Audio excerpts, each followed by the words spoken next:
Ok, hay una idea. El Rambam dice que hay dos partes de la Torah que son las más difíciles, las más profundas. Y uno es Maaseh Bereshit y uno es Maaseh Merkavah. Maaseh Bereshit es la creación del mundo. Maaseh Merkavah es la profecía de Ezequiel, en la cual está mirando el trono divino, que eso realmente es la constitución y la construcción de los mundos celestiales. En otra palabra, mundo terrestral y mundo celestial, la creación de los mundos es la parte más difícil y más profunda de la Torah. Esos son secretos de la Torah, revelados solamente a sabios especiales, prohibición de enseñarlo a cualquiera, no es una ciencia popular que se puede divulgar. Es un texto de Rambam bastante conocido. Y yo creo que me gustaría, antes de entrar en esa sijá que vamos a estudiar juntos, quiero hablar de un tema un poquito general, ¿no? Y el tema es la siguiente. Parashat Bereshit, a nivel macro, es la creación del mundo. Bereshit bara Elohim et hashamayim ve'et haaretz. Al inicio Dios creó el cielo y la tierra.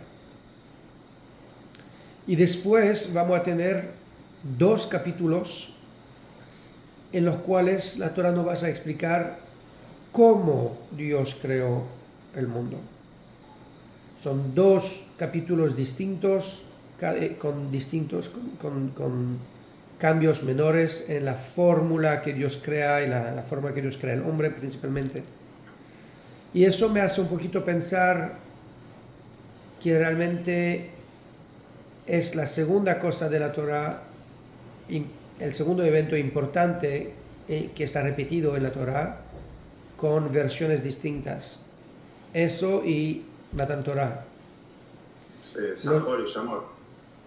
Exacto. Los 10 mandamientos son repetidos 2 veces y tienen algunos cambios. La creación del mundo está también repetido con algunos cambios. No toda la creación... ¿Dónde está repetido la creación del mundo? En Parashat Bereshit mismo. No toda la creación está repetido. Principalmente la creación del ser humano. Ah, sí, dice Bará, los hizo Bará, Sahar y Nekeiba, ok. Exacto. De manera general, entonces, ya hay un paralelo entre la creación del mundo y 10 mandamientos. El segundo paralelo entre la creación del mundo y 10 mandamientos es el hecho que el mundo fue creado con 10. El mundo fue creado con 10 palabras. Espera, no quiero que me llamen de vuelta. Voy a intentar de... No sabía yo las 10 palabras.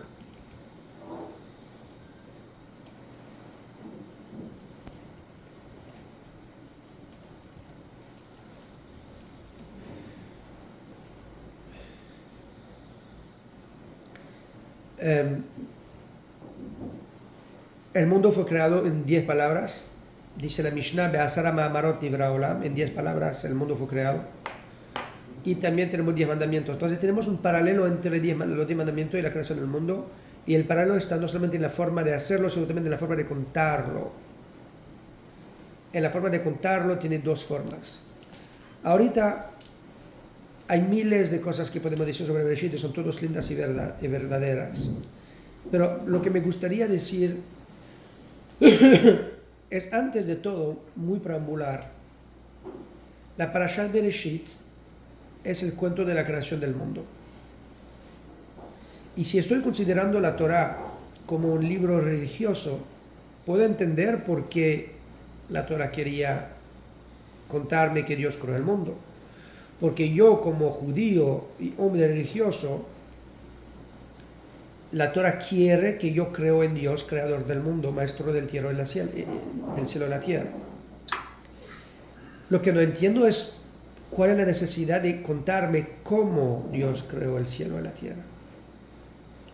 O sea, que la Torah tiene interés que yo soy creyente en Dios, creador del mundo, eso entiendo. ¿Para qué la Torah tiene interés de contarme cómo Dios creó el mundo? ¿En qué lugar te está explicando el cómo? Bueno, te está contando, primer día hizo tal y tal, hizo y eso. Segundo día hizo y así. No, ahí no es el cómo. Seguro que está como yo sé que Dios lo hizo con palabra. Yo sé que Dios lo hizo progresivamente. Yo sé que tomó 6 días. Yo sé cuánto tiempo tomó. Yo sé que el séptimo día se descansó. Yo sé que tuvo que iniciar con luz. Yo sé que antes de la luz tuvo oscuridad. Yo sé que después de la luz tuvo que primeramente hacer todo junto y después separarlas. Después no tuvo es que... la receta, sino que estás viendo el proceso. Exacto.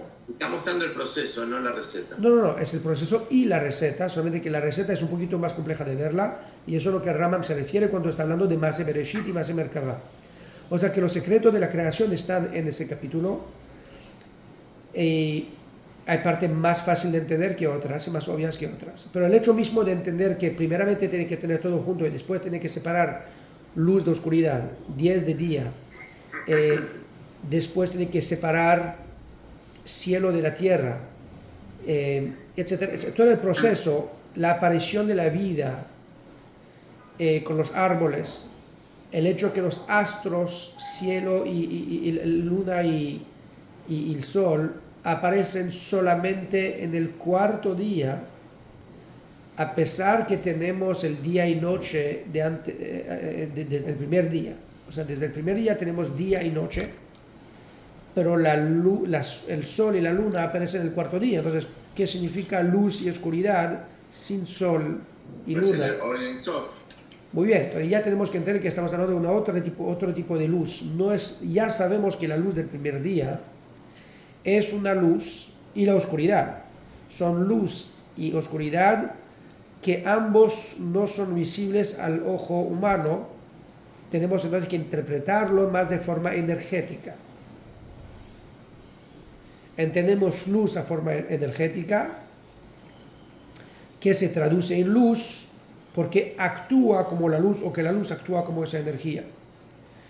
Los científicos ciertamente lo van a ver con un paralelismo muy interesante con la teoría del Big Bang, en el cual tenemos al inicio una oscuridad y un estado de caos que precede al Big Bang. Hoy tenemos la teoría del Big Bang, y precedentemente a eso son la teoría de los huecos negros, que eso es una energía más potente aún, en el cual se absorbe toda la energía, en el cual todo se condensa.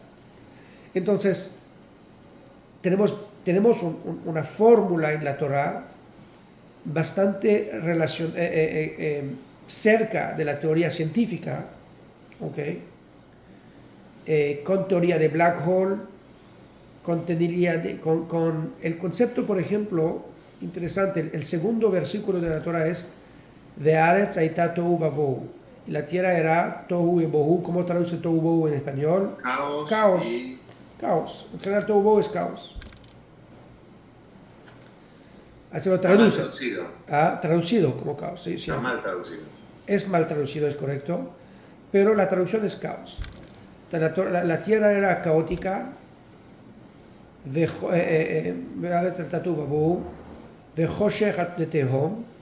Y era oscuridad sobre el abismo.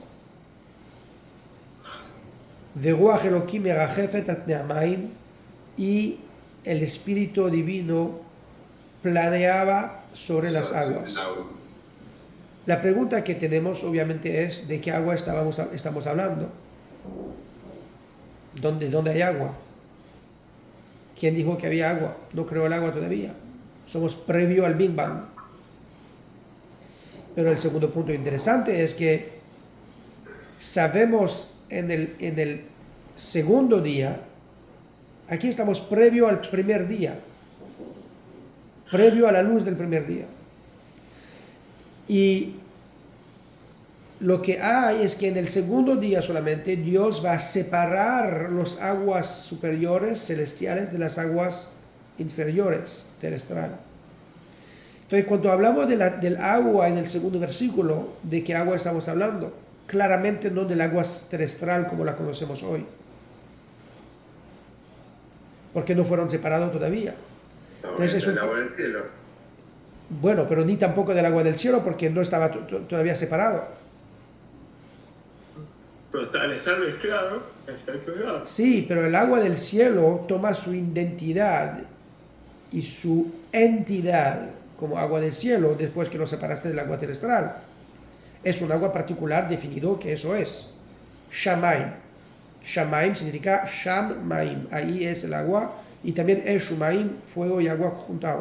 O sea, el agua celestial es un agua que realmente es un gas mezclado con calor. Es una humedad con calor. Eso más o menos la definición de el agua celestial describió por la Torah Shamaim. Por eso digo que no, el Perek Aleph es realmente un modo operativo de cómo Dios creó el mundo y tenemos bastantes informaciones científicas del proceso. Pero ese agua celestial toma su definición solamente una vez que la separaste del agua terrestre. Y también es verdad por el agua terrestre, no existe antes de esa separación, no existe ni la celestial ni la terrestre. Entonces, ¿cuál agua existe? Debe ser un estado previo a ambos, en el cual es un potencial de agua que todavía no se manifestó ni en agua terrestre ni celestial. Es como el gas, una fórmula de gas o de algo que es previo al gas conocido. ¿Ok? Una fórmula de moléculas previo a la conjuntura de moléculas que conocemos. Pero podía estar el agua dispersa por todos lados. Pero ¿qué agua, Dani? ¿Qué es agua? H2O, H2O, ¿ok? Dos hidrógeno con oxígeno. Me lo hice. O hidrógeno con oxígeno. Eso es la combinación molecular que conocemos del agua. Eso es la combinación molecular que conocemos del agua acá. ¿Cuál es la combinación molecular del cielo? No es hidrógeno con oxígeno 2. Es una otra combinación molecular. Pero la pregunta es, ¿y cuál es la combinación molecular que puede juntar ambos y en la cual ambos es una cosa solamente? ¿Es qué? ¿Es un hidrógeno oxígeno 3? ¿Un hidrógeno oxígeno 4? ¿Un hidrógeno oxígeno con un tercer componente? Yo no sé. Lo que claramente es que no es ni H2O ni la fórmula gasificada del agua celestial hoy en día. Es una forma que puede combinar ambos. No, a mí no me queda claro que no sea H2O. Ok, vamos a argumentar, pero claramente no puede ser H2O porque el H2O es la aparición del agua después que se separó y que se formó el agua terrestre. No, cuando dice Dios que hace agua, hace agua. Lo que sí después dice que separa agua de arriba y agua de abajo. No dice que Dios hizo agua, eso es la pregunta. Eso es justamente el punto. Es que no está... Sí, es como decir que Dios no hizo oscuridad. Muy bueno. La segunda pregunta... Muy bueno. Y la pregunta anterior es... Y la parte anterior, Vejoshech al pnei tehom, la oscuridad sobre el abismo. ¿El abismo de qué? ¿El abismo de qué? ¿Qué es un abismo? Un abismo es cuando tiene una superficie y hay un hueco en la superficie. Sí. ¿Cuál es la superficie que existe y cuál es el abismo? Algo que creó Dios, así. Bueno, entonces la única forma hoy en día que podemos visualizarlo, quizás es la correcta o la incorrecta, y vamos a entender algo un poquito más profundo en el futuro, pero a nivel físico, no hablo de la... Porque en ese capítulo hay dos lecturas, ¿no? Hay la lectura física y la lectura metafísica, energética. La lectura metafísica energética es la creación del mundo en su forma espiritual. La forma física es la traducción de esa creación del mundo al nivel metafísico espiritual en su expresión física. Sí. Entonces, es como si decimos, hay la forma quantum, hay el mundo en fórmula quantum y el mundo en su fórmula expresivo, ya. ¿Significa que son dos mundos paralelos? No, es el mismo mundo con dos niveles. De la misma manera que hoy en día la fórmula de quantum, el quantum es parte de nuestra vida, en la estructura más primal de nuestro mundo, aunque nuestro mundo tiene también su forma ya expresada, con física clásica y no quantum física. De la misma forma tenemos un mundo metafísico espiritual que a la misma vez tiene una expresión física. La lectura del primer capítulo de la creación es una lectura con bipisos, biniveles. Pero hoy podemos entender entonces el abismo con el concepto del black hole. ¿Por qué el black hole es una potencial interpretación del abismo? Simplemente porque tenemos un espacio, que es el espacio infinito, en el cual adentro de ese espacio infinito, que es una nada, porque el espacio es vacío, no hay astros todavía, no hay vía derecha, no hay nada en ese, es un espacio vacío, pero en ese espacio vacío tenemos un black hole. Ese black hole es una energía tan condensada que no permite ninguna difusión de luz. Es una concentración que absorbe toda la energía en sí mismo. El Zohar comenta de la existencia de dos luces, la luz blanca y la luz negra. Y el Zohar claramente explica que la luz oscura es una luz mucho más potente que la luz aparente. Y el Zohar también comenta sobre otra forma de luces. Tienes forma de luces roja, forma de luces amarilla y blanca. O sea, él da distintos colores de distintas formas de luz, pero la conclusión inequívoca del Zohar es: la luz oscura es mucho más potente que la luz blanca y visible. Hoy en día tenemos la traducción científica de esa fórmula, en el sentido que el black hole es un nivel energético infinitamente superior a la luz medible de las estrellas. Cuando digo infinitamente superior, no es porque es necesariamente infinitamente superior, sino solamente que no tenemos ninguna forma de medirla por la distancia del nivel energético que tiene. Quizás es infinitamente, quizás es solamente duplicado por 1 trillón o qué sé yo. ¿Ok? Pero es la forma que podemos explicar el segundo versículo. Regresando a mi punto, y eso más a nivel personal, de avodá, ¿ok? Menos intelectual, vamos a decir así. Yo puedo entender que la Torá, y por qué la Torá quiere decirme que Dios creó el mundo. Porque la Torá quiere que yo como judío creo en un Dios creador del mundo y del cielo y la tierra, maestro del cielo y la tierra. Está perfecto.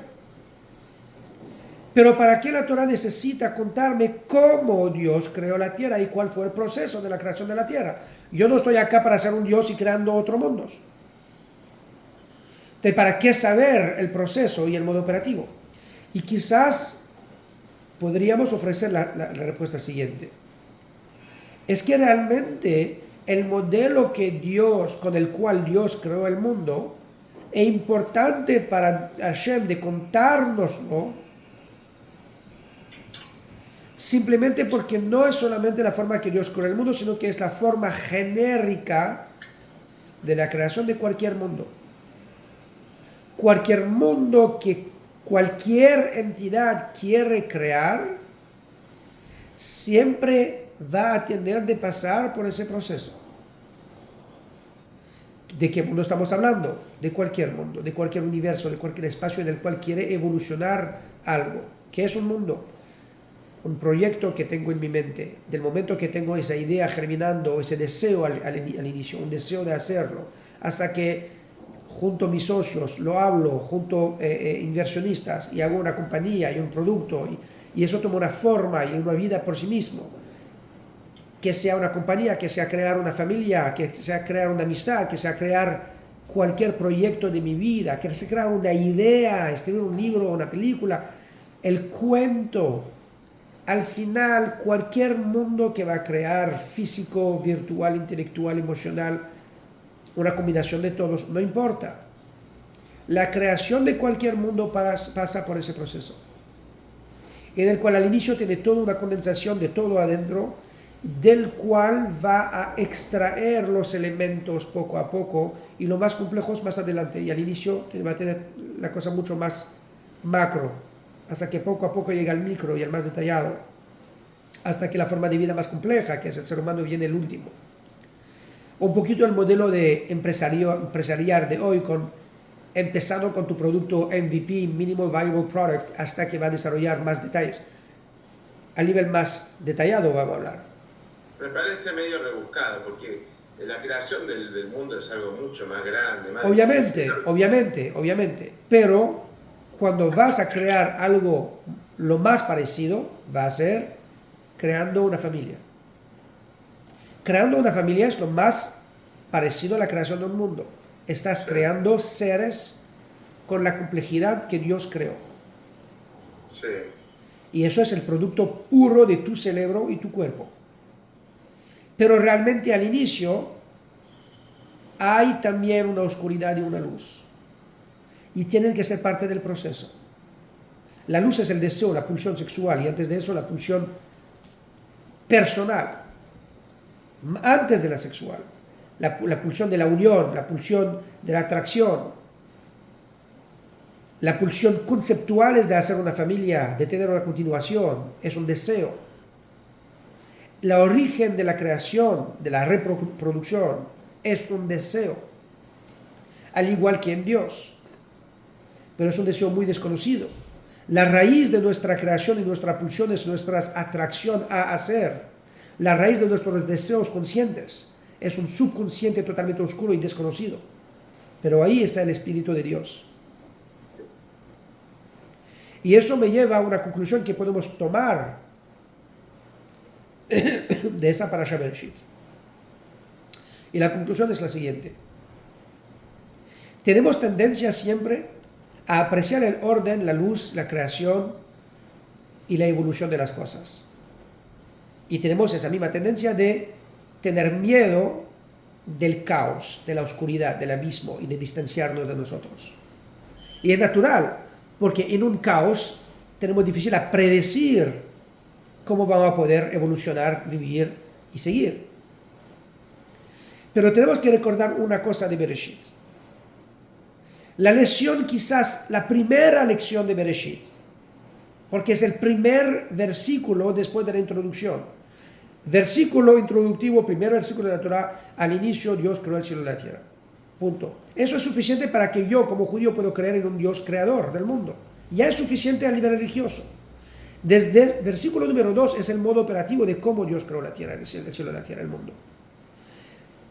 Y el mundo era caótico. Y había oscuridad sobre el abismo. Y el Espíritu de Dios planeaba sobre el agua. Es el segundo versículo de la Torá y el primer versículo del modo operativo de cómo se crea cualquier cosa. ¿Y cuál es el ingrediente 1? Caos. Quiere decir que realmente el caos, a nivel personal, humano, si entiendo que Dios me da el modo operativo porque yo voy a tener de recrear mundos todo el tiempo, es porque por eso necesito conocer el modo operativo. Acá también la lección es, no temas del caos. No temas de periodos, de periodos caóticas y oscuras en tu vida. Porque de esos periodos de oscuridad y de caos nacen mundos nuevos. Más precisamente, pueden nacer. De ahí tiene la capacidad de dar nacimiento y de crear mundos.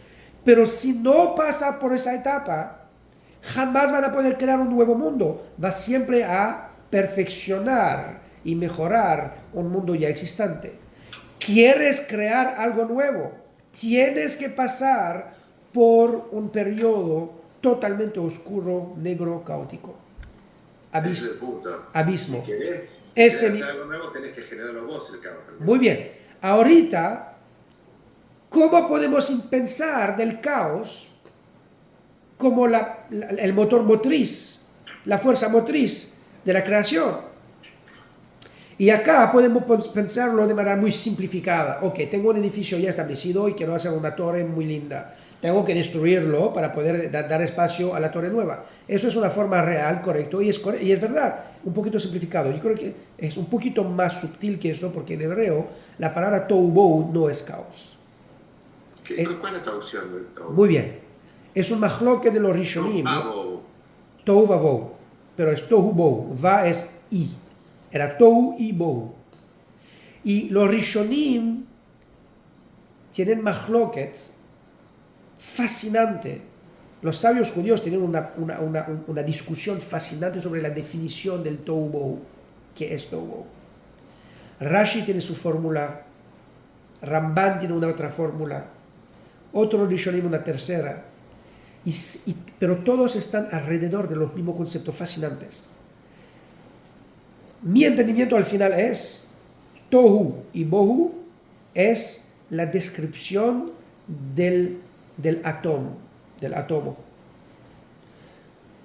porque es energía, antienergía y silencio.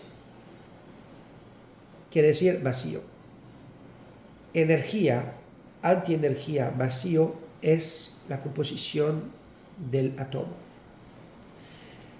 Literalmente, como Rashi lo explica, él dice así: ¿qué es tohu para nosotros? Eso es a nivel científico, a nivel de nosotros en nuestra interpretación del versículo para la creación de nuestros mundos. Tohu vabohu, dice Rashi así: tohu viene de la palabra en hebreo tohe. ¿Qué es tohe? Tohe significa una perplejidad. Es una persona que es tohe umishtomem, está perplejo, astonished. ¿Cómo dice astonished en español? Asombrado. Asombrado. Está perplejo y asombrado. Se está preguntando por la infinitud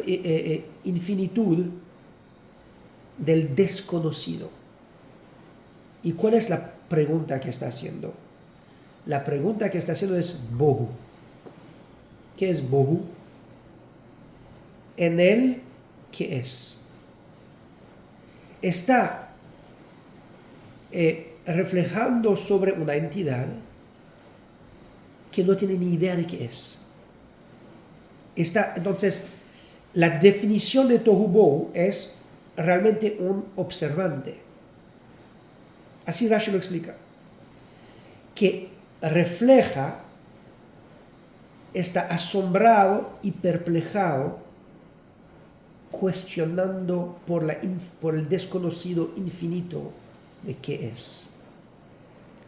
¿Entiende lo que significa? Complejo. Muy bien, es complejo. Y para mí, la definición de Tohu Bohu es una de las partes más complejas que tenemos en la Parashat Bereshit, y no por casualidad. Pero es lo que pudimos traducir como caos, tan fácil. Una escapada muy fácil de esa palabra compleja, ¿no? Pero ¿por qué lo llamamos caos? Lo llamamos caos porque ni tenemos la pregunta, ni sabemos qué preguntar. No es una pregunta, es un desconocido tan infinito, con una complejidad que nos asombra y nos perpleja en la manera que estamos asombrados del desconocido. Eso es el caos. El caos es la posición del cuestionamiento infinito en el cual ni sé qué preguntar, pero algo sí yo sé. Lo que yo sé es, yo no entiendo lo que estoy mirando. Yo no entiendo lo que estoy mirando. Y yo entiendo que tengo que preguntar una cosa. ¿Qué es? Eso a la raíz. En el creyente es la perplejidad de Dios. ¿Qué es? ¿Quién eres, Dios? Eso es la primera pregunta fundamental del creyente. En la creación de cualquier mundo, de cualquier persona, de cualquier mundo que uno va a creer, a nivel empresarial, mirando una industria, entendiendo que nada cabe. Y uno pregunta, ¿qué es entonces? ¿Cuál es el fundamento sobre el cual todo se establece? Y eso puede ir siempre más y más y más complejo, hasta que llega a un cuestionamiento donde no hay otra pregunta. ¿Y por qué eso es siempre a la raíz de la creación del mundo? Porque realmente la gente tiene tendencia de pensar que los Thomas Edison son los que hicieron las revoluciones de los cuales estamos nosotros disfrutando. Es un error. Los Thomas Edison solamente contestaron a una pregunta ya hecha. Los que realmente transformaron el mundo no son los que trajeron la respuesta, sino son los que hicieron la pregunta. Y eso es fundamental en el proceso de cualquier desarrollo, y lo voy a explicar. El gap de tiempo entre la buena pregunta y la buena respuesta es siempre, inevitablemente, un gap de tiempo definido. Quiere decir que si se va a juntar con tu equipo, cualquier empresa, cualquier industria que haces energía, haces real estate, haces comercial, haces ropa, lo que vas a poder, servicio, lo que vas a poder imaginar. Al momento que hace la buena pregunta, el equipo va a llegar a la buena respuesta. Es una cuestión de tiempo. Mientras que guarda el foco sobre la buena pregunta, es una cuestión de tentativas, caídas, retentativas, recaídas. Y lo más rápido que haces esas caídas, pero vas a llegar. ¿Por qué? Porque la dirección está clara. Aquí tenemos, es eso que tenemos que solucionar. Funciona, no funciona. No funciona, nos acercamos poco a poco por término de eliminación. Es una cuestión de probabilidad que te va a llegar al resultado. Pero el resultado es inevitable, mientras que te quedas enfocado. Pero eso solamente del momento que hiciste la buena pregunta. Pero entre el momento, el gap de tiempo, entre el momento que no hace la buena pregunta, hasta que hace la buena pregunta, eso es un gap de tiempo infinito. Quiere decir, no hay nada que te garantiza que vas a llegar a hacer la buena pregunta. Puedes seguir a no preguntar la buena pregunta toda tu vida. De vuelta, al momento que haces la buena pregunta, inevitablemente vas a llegar a la buena respuesta. En cuestión de tiempo, pero vas a llegar. Pero si no haces la buena pregunta, no hay ninguna garantía de probabilidad que te garantiza que vas a hacer la buena pregunta. Por eso, 4.000 años, 5.000 años, la humanidad no hizo preguntas necesarias científicas, o quizás durante 3.000 años. Porque yo creo que en la época de la civilización egipcia, sí el mundo hubo un progreso tecnológico bastante avanzado. Hizo muchas preguntas interesantes. Pero a un momento dejó de hacer preguntas. Y guardo esa pausa durante 3.000 años. Y en los luminarias reiniciamos el proceso de hacer preguntas.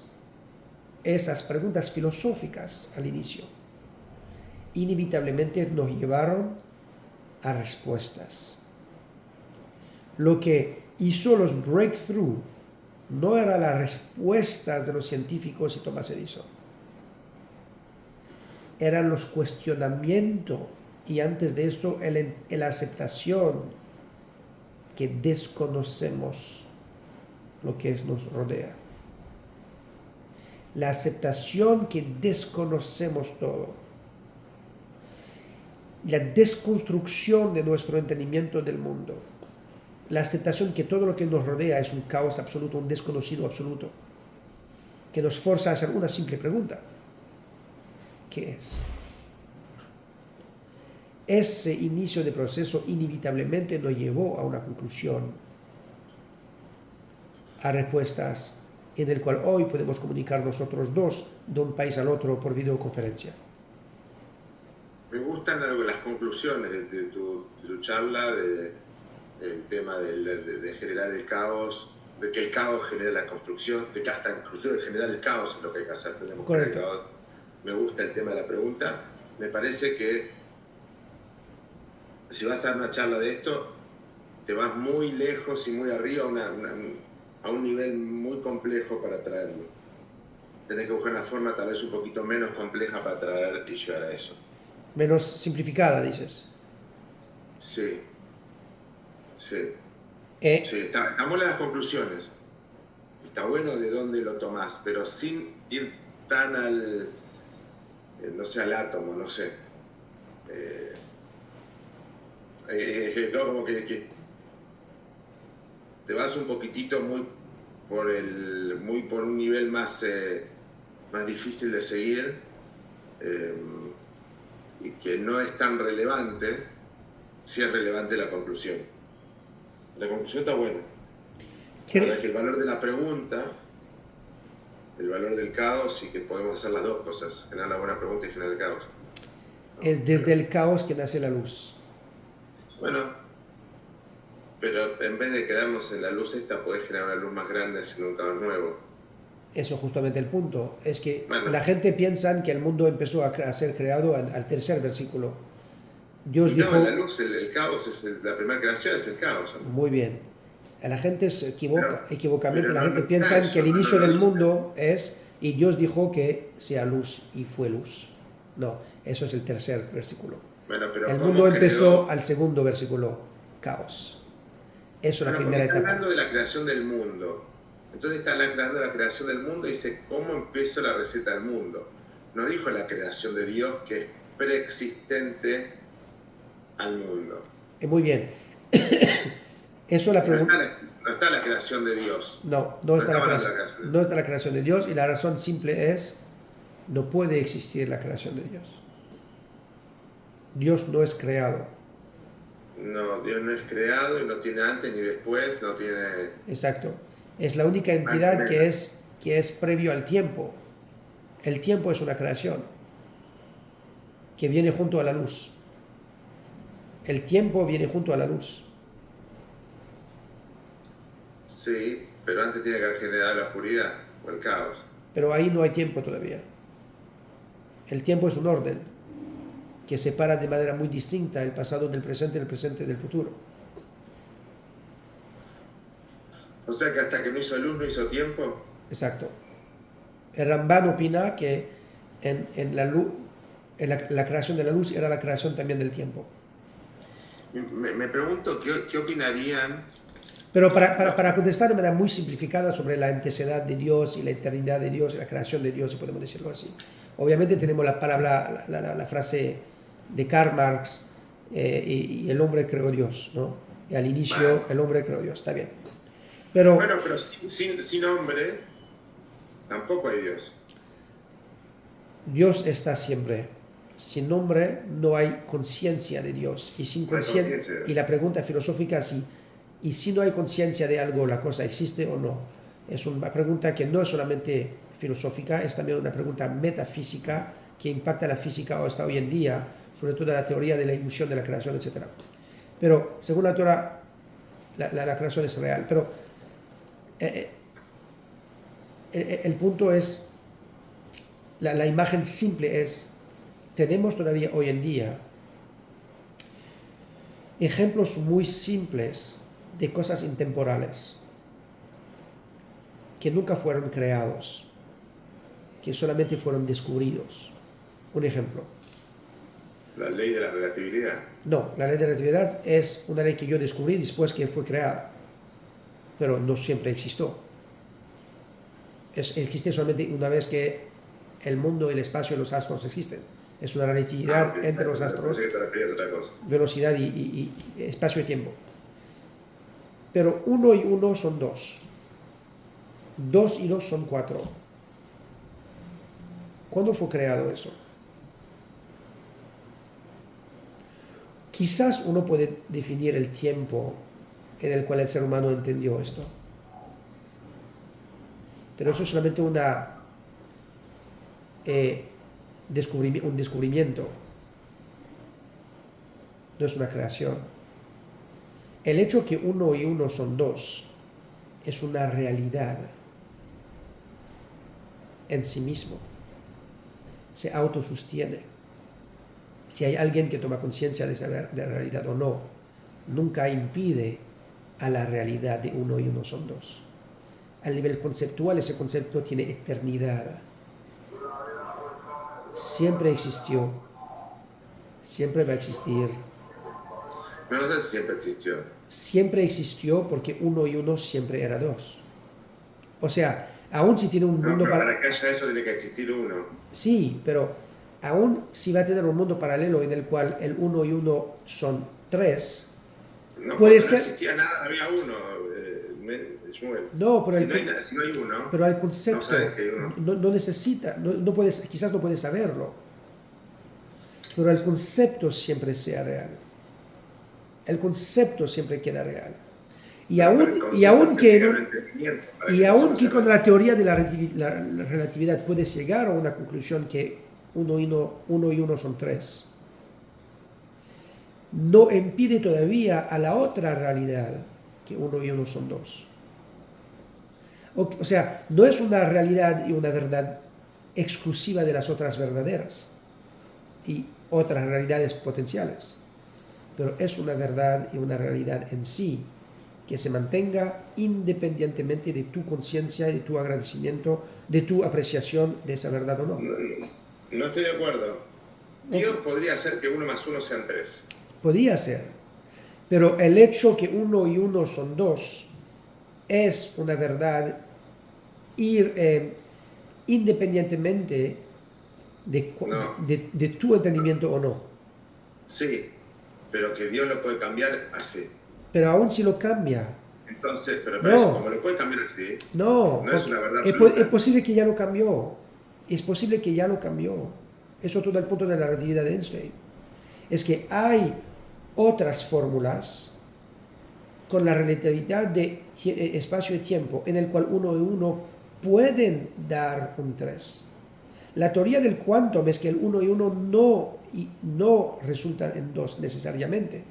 Es solamente uno de los resultados. En el quantum field no tenemos todavía la definición del 1 de manera individualidad, separado para poder resultar en 1 y 1 son 2. Al nivel quantum puedes llegar a 2 y 2 son 5. Pero aún, eso es lo que quiero decir, aún que en un mundo paralelo, por teoría de cuánto puede llegar, o cualquier otra teoría, no sé, pero aún en teoría si puedes llegar a un otro resultado, todavía no vas a borrar esa realidad de 1 y 1 son 2. No tiene que ser la única realidad, pero esa realidad es una realidad. Y eso es algo... una realidad relativa. Pero esa realidad es intemporal. Al nivel el concepto, cuando tiene un concepto, lo puede descubrir, pero está. Bueno, no sé dónde querés llegar, pero... No, yo quiero llegar a que hay ejemplos en nuestro mundo de cosas intemporales. Para mí, en el momento...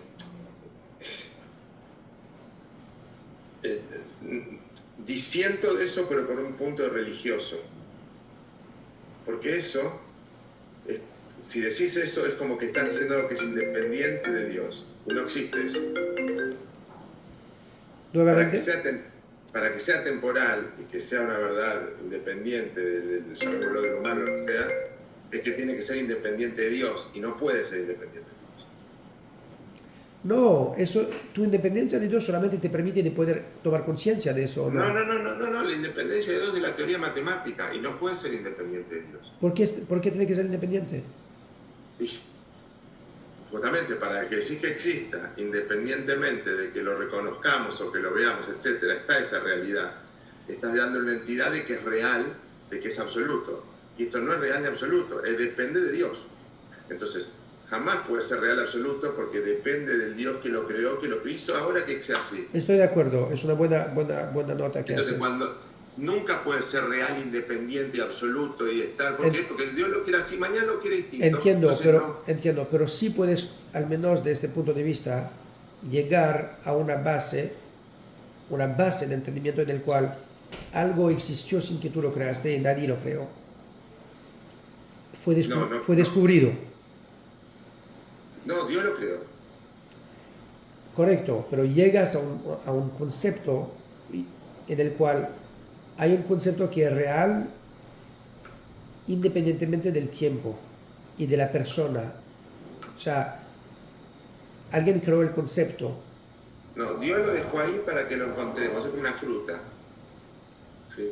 El momento que lo encuentre la persona está, pero porque Dios la puso ahí de esa forma. Si Dios la quiere poner de otra forma, va a ser totalmente distinto, eso mismo va a ser distinto, la manzana va a ser diferente. No es que la manzana va a ser manzana siempre, la manzana va a ser siempre manzana mientras Dios quiera que sea manzana. Entonces no podemos decir que la manzana es manzana absolutamente. Es siempre relativo a lo que Dios quiere en el momento que está haciendo, porque si no, estamos cuestionando la absolutitud de Dios. Estoy de acuerdo, en verdad es interesante, nunca lo pensé de esa forma, eres la primera persona que me refuta este argumento y con éxito, tengo que admitir, tengo que recalibrar ese ejemplo. Es algo que nos puso Dios, que mientras nos puso, es así. Estoy clarito. Es una ley, como nos dejó la ley que acá se puede respirar gratis, nos dejó eso, nos dejó la matemática, que mientras Él quiere, funciona. El día que Él quiera va a dejar de funcionar. Imagínate lo que pensarán los Rishonim si ven lo que hizo un átomo de bomba atómica. Sí. Si vieran la energía que genera un átomo, ¿sabes la alegría? Yo imagino del tipo poder ver eso y decir, ¿cómo puede dar tanta energía? Es un granito de arena, no sé cuánto es, y que eso libere tanta energía. Yo imagino el placer que debían tener esos tipos viendo eso. Es como explicar el absoluto de Dios. Si le puede poner todo ahí, en eso. El Ramban, es fascinante de conceptualizar la profundidad del genio de los sabios de Israel. El Ramban dice que explica también el Tohu Bohu como una fórmula del átomo y explica que la luz que surge es lo más parecido a lo que podemos pensar de una explosión atómica. ¿Qué cosa? La luz del tercer versículo es lo más cerca a lo que podemos imaginar de una explosión atómica. O sea, es la energía que resulta de ese caos condensado. Es como la explosión del black hole. Es más potente que el átomo, que la explosión atómica, pero es el átomo que se está explotando al final. Es una condensación tan grande que se condensa aún más y está explicando que ahí en esa energía de la explosión hay toda la existencia de todo el mundo. Y es una existencia que es tan poderosa, él lo llama el Koach Ayuli, el poder potencial de toda la creación subsecuencial de la Torah. Hasta que el Ramban dice, en realidad Dios no creó nada después de ese primer día. La única creación real era en el primer día.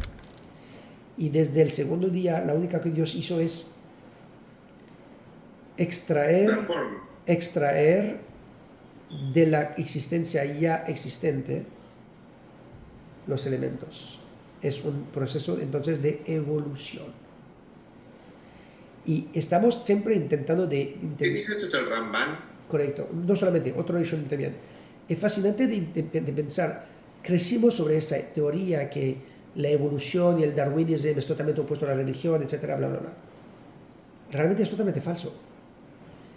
No es falso, pueden converger. No, es falso en el sentido que la evolución no es opuesta al judaísmo. Al contrario, el judaísmo claramente habla de evolución. ¿Qué más? No solamente en el cuento de la creación del mundo. La Torah nos cuenta que Noaj fue llamado Noaj cuando nació.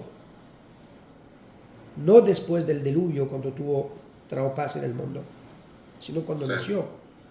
¿Por qué lo llamaron Noah? Apaciguador. ¿Por qué lo llamaron así? Dice el Midrash. El Midrash es la sabiduría judía más guardada de la época, que codificada. Está escrito de manera críptica. Dice así: Noah es el primer ser humano que nació con una mano con 5 dedos, con dedos separados. Quiere decir que antes de Noah el ser humano tenía una mano así, pegada. ¿Por qué el ser humano tenía una mano pegada? Porque se recuerdan que cuando Dios sacó al ser humano del Gan Eden, le maldijo diciéndolo: vas a trabajar a la tierra con tu sudor. No había herramienta todavía. ¿Cómo el ser humano trabajó la tierra? Sus manos eran como la pala. Y él tuvo con su pala de trabajar la tierra para hacer los sillones, para sembrar. Eso eran sus palas. El ser humano tenía 2 palas. Nunca escuché que tenía la mano así. Es un midrash claro. En Noah es el primer ser humano que nació con 5 dedos separados. El padre de Noah, que era un sabio, vio a su hijo nacer así y le ocurrió un pensamiento muy simple: ese niño no va a poder sobrevivir porque sus manos no va a poder dejar a trabajar la tierra. ¿Quién es? ¿Con quién hablas? Con sus manos él no va a poder trabajar la tierra. Esos dedos así no pueden trabajar la tierra, no son fuertes, son separados. Tiene que ser un palo bien duro. Entonces entendió él que y de vuelta, ¿ves? Es de vuelta el caos, la incapacidad, el cuestionamiento, la desconstrucción de todo lo conocido que trae la liberación. Él dijo así: si Dios lo creó con la incapacidad de trabajar la tierra, Dios no crea una criatura sin capacidad de sobrevivir. Eso es un señal de Dios que ese niño va a crecer para liberar al ser humano de su labor manual de la tierra. Y ciertamente Noah es el primer ser humano que inventó ¿cómo se llama? El pedazo de metal que ponen atrás del toro. ¿Cómo lo llamas? La trilla, ¿cómo es el...? No sé cómo se llama, es como un palo. El arado. ¿El? Arado. Arado. Noah es el ser humano que inventó el arado. Cierto, al inicio es el ser humano que tenía que empujarlo antes que los animales, pero es el primero que lo inventó. Eso facilitó y aceleró la producción agrícola de manera fenomenal. Era la primera revolución industrial. ¿Por qué Noah inventó esto? Porque él no tenía otra solución. Tuvo que inventar. Sí, la escasez es la madre de la innovación, de la creatividad. Entonces, de vuelta estamos llegando al mismo punto. La luz de la primera revolución agrícola nació de un caos. ¿Cuál era el caos de Noah? La desconstrucción de todo lo conocido. La solución conocida ya no sirve. Cuando todo se desconstruye, nace una creatividad. Noah repitió realmente la creación del mundo. Hashem lo hizo la primera vez y él lo tomó. Pero en paralelo de ese narrativo que ya hicimos, ves que el ser humano también tuvo una evolución. Entonces, el concepto de la evolución es definitivamente no anti-Torah. La única parte del darwinismo... No, estaba hablando yo de la evolución del mono al hombre. Está bien. La única parte del darwinismo que es opuesta a la Torah es en 2 puntos. El creacionismo, pero Darwin no es creacionista, es evolucionista. Pero la evolución tiene que iniciar con algo. Hay algo que tiene que existir. Algo tiene que existir para poder evolucionar. A nivel molecular, antes del mono era el ser humano. Entonces, el hecho que hay algo, el hecho que Darwin habla de la evolución no contradice todavía el creacionismo, porque él no toca la pregunta y esa primera molécula de dónde vino. Él no menciona eso. Según el Ramban, eso era el primer día de la creación de la primera energía potencial de toda existencia. Desde ahí no hay más creación, ex nihilo. Y el segundo punto que es Darwin, que la Torah no menciona, es No, mi vida. que la evolución pudo pasar. Chao, buen viaje, hermosa. Viva Nacer, cuídense. Hola. Chao, Sofita. Chao. ¿Cuánto te lleva, mamá? Chao, labio. Es que la evolución puede pasar de un nivel a un otro nivel, o sea, de animal a hombre, etc. Pero en cada reinado individual no hay ninguna contradicción.